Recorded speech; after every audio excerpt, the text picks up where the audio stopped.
So hello everyone, my name is Aman Fangeria. I am a software engineer at Geeky Ants. Today I am going to give a talk about monorepos and turborepos and how it helps us to streamline the modern development workflows and make things faster and efficient. So let's start the presentation then. So first of all, what is a monorepo? So as the name suggests, mono means single and repo means repository, like a folder, right? So in monorepos, usually what we do is when we create like multiple applications or like for example, there's a Next.js app, there's a React app, and there is a mobile app or there's some front end, right? So we usually do is like we create multiple repositories and put our code there. But monorepo is a different approach which we take here. So usually, if there are multiple front ends or multiple backends or like even the DevOps deployment scripts, we put it in a single repository. So similarly, it has been written like monorepo centralize all code into a single repository and turborepo optimizes these workflows. We are going to cover turborepo in the next sections. So I think you might have got an idea about what monorepo is. So as you can see in the image itself, there are multiple repositories and monorepo is like a single repository which contains all the code, right? Moving on, why monorepos? Like why should we use monorepos in the first case, right? So if you are in the software field, you might have heard a term which is dry principle. So what dry principle suggests is do not repeat yourself. Oftentimes we should always avoid code duplication. And if we have written it somewhere, we generally reuse it. For example, there's some module or something which is being used by some like two front ends or a front end or a back end. So we can just write it once and it can be shared among both the apps or both the sites. So that is like first use case, like why should we use monorepos? Another thing is, as I said, shared code. So monorepos can help us achieve that. Another thing is reusability. Using certain approaches in monorepos, we can just easily reuse the existing code. Moving on, when not to reuse monorepos, like people make mistakes many times, like monorepos has to be used in certain scenarios. So those things are like if you are creating a simple project, it doesn't need monorepo, right? Because it is a smaller code base and you don't have to deal a lot with it. Or while creating some POC or something, we should avoid the complexity. Another thing is large repos.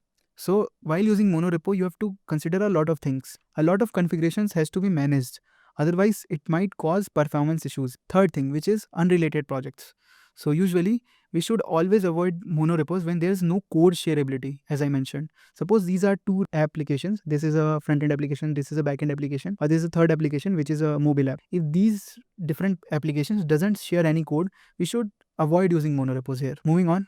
Examples. So I'm just going to demonstrate some of the repositories which are open source and they are using monorepos actively to manage their code. So the first one is cal.com. It is a, I guess, meeting scheduling platform or something. So if you can see here, there's a apps folder, right? If we just open it, I will see there are three folders. The first one is a web folder. So if you can see here, this is just a Next.js application. If we just go back, there is API folder. That might be backend folder. Yeah, so this is a Next.js application which is backend. And if you just go to apps again, you can see there is another app, UI Playground. This is also a Next.js application.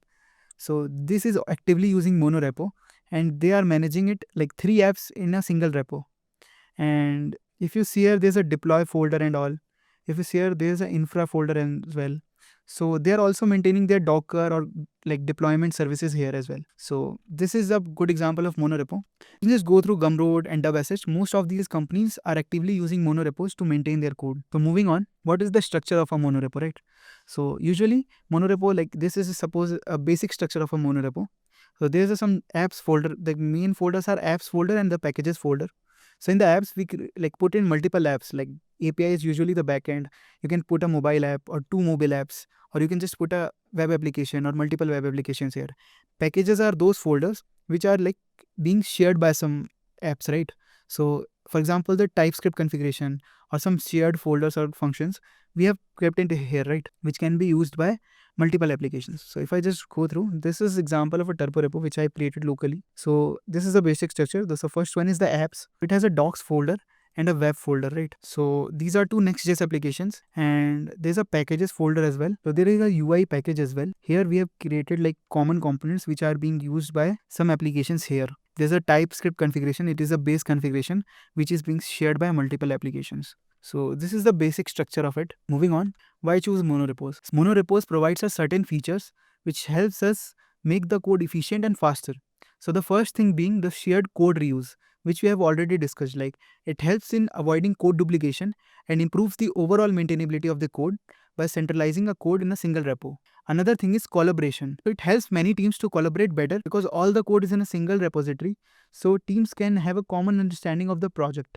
Third thing is centralized tooling and configuration. So while creating projects, we have a lot of build tools, linters or formatters. So we can have a centralized script for that, which can be shared by another apps. So to maintain consistency. Another thing is optimized builds and CI/CD. So here comes the Turbo Repo. Turbo Repo helps us build faster builds. Turbo Repo has some other features like caching, parallelization and a lot of things, which helps in faster build and deployment times. Moving on, common monorepo frameworks. First one being the Lerna. It is quite old, I guess. And there's NX, and Yarn and NPM also provide workspaces feature, which helps us to use monorepo. And another thing is Turbo Repo. So Turbo Repo is not a monorepo framework actually. We can just attach it with any monorepo framework. But when we create an app using Turbo Repo, under the hood it uses Yarn or NPM workspaces. Moving on, understanding the difference. So basically what are these things, right? So first of all, I will just start with the basic thing, which is a build system. So what is a build system? Basically, build system is like when we create a solo app, right? There's a Webpack, then there is Vite or TypeScript compiler. So these things are used to create builds of our apps. Then comes the monorepo framework. So basically, it provides tools for multi-package products, helps with dependency management as well. So it provides a lot of tools and features to create a single repository containing multiple applications which share some code.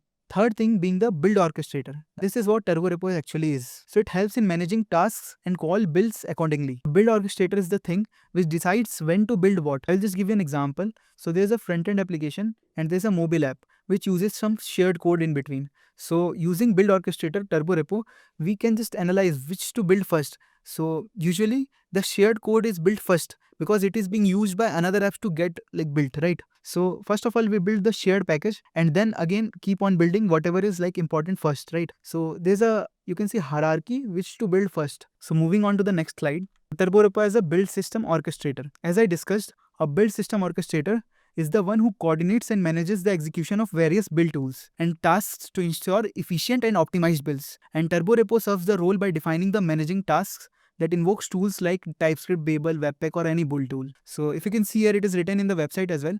Turbo Repo is a build system optimized for JavaScript and TypeScript written in Rust. So it is a very fast build system which is based upon Rust. Moving on, why use Turbo Repo? What are the benefits of this? First of all, let's understand the foundations. Suppose this is a Next app and this is also a Next.js app, and there's some shared thing which is being used by both of them, right? So suppose when we have to run this application or build this application, what we have to do is we have to build the shared package first of all, because this thing is being used by web itself and docs itself later on while building these apps individually, right? So first of all, what it gives us is caching.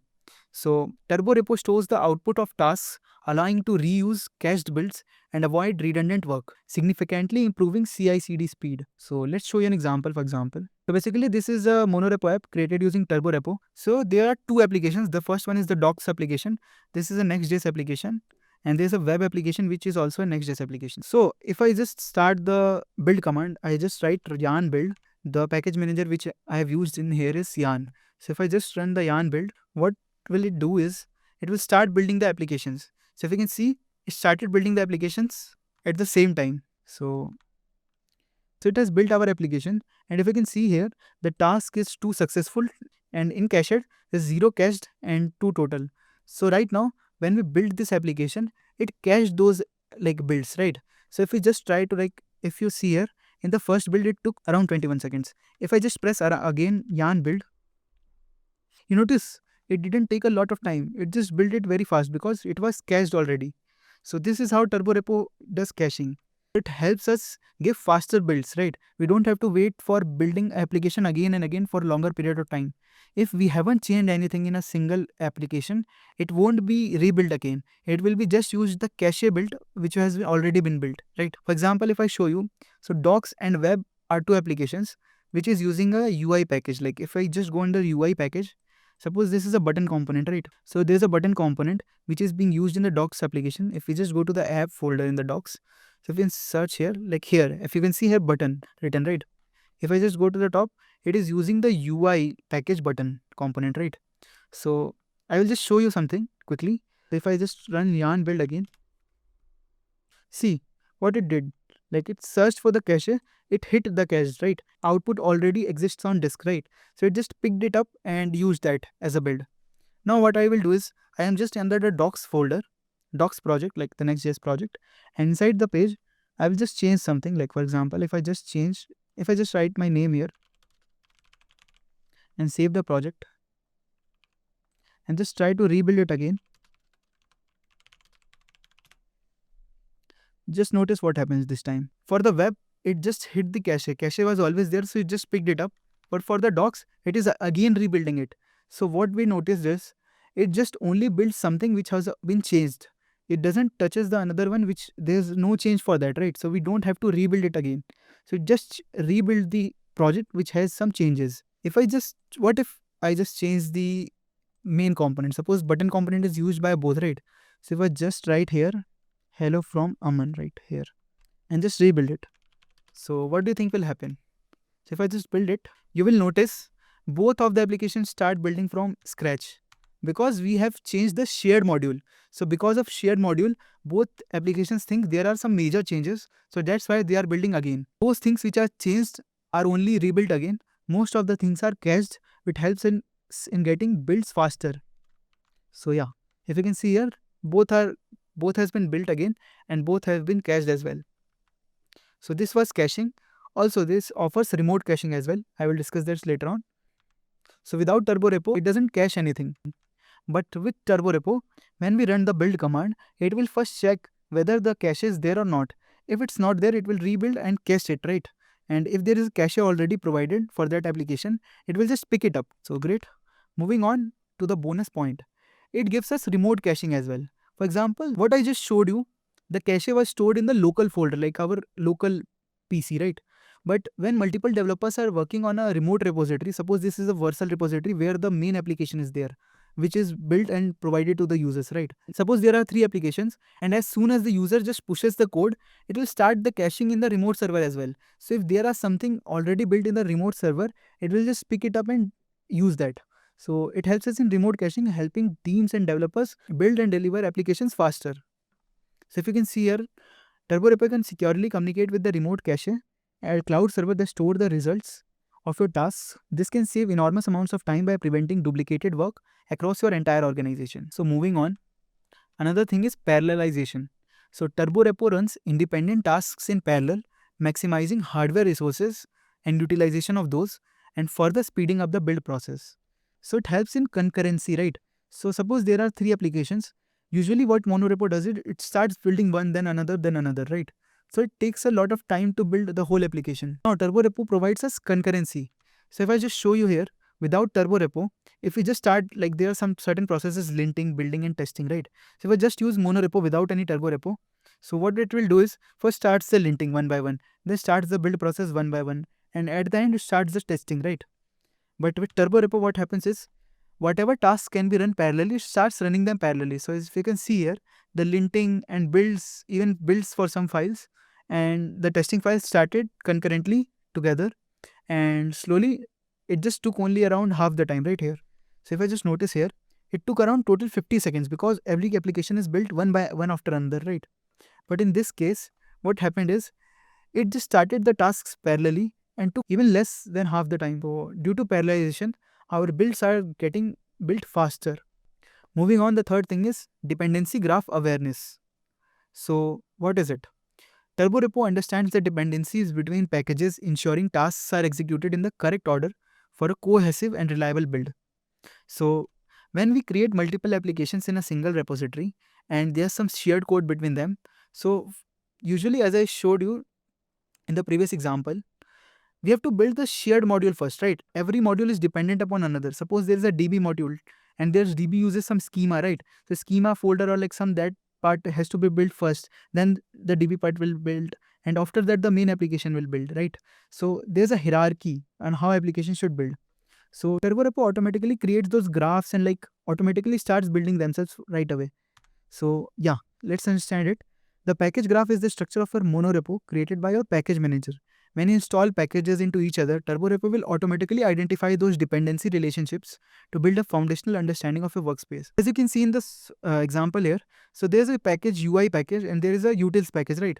So the web app is dependent on these and this. So these will first build, and after that the web application will build. So first it will start building the UI and utils package independently and parallelly. After it is built, for the web will start. So this is how it saves time and efforts. So let's show you something. If you come here and open the root package.json, you can see this just in the build command, there is just turbo run build. It automatically creates those relationship and understands what to build first, right? So it orchestrates tasks, like basically what to build first and who is dependent on what. It automatically does that for you out of the box, right? And when we are using monorepo, we usually have to do something like this. If we just write build, we have to run separate applications. Like first of all, we just go like do like this. For example, if there are two applications, backends and end yarn build. So we had to write a lot of scripts as well. But when using Turbo Repo, we don't have to think about it. Turbo Repo automatically does that. It saves a lot of efforts and time. So let's move on to the another part. Turbo Repo in action. In this section, we will see how Turbo Repo has helped us to significantly make the projects and deployments faster. So if you can see here, 80% faster publish times. So Vercel reported an 80% decrease in publish times for their Next.js projects after enabling Turbo Repo's remote caching. Another thing is faster build times. So developer has experienced build time reductions of up to 50% by using Turbo Repo's task scheduling and caching mechanisms, which Turbo Repo provides us automatically out of the box.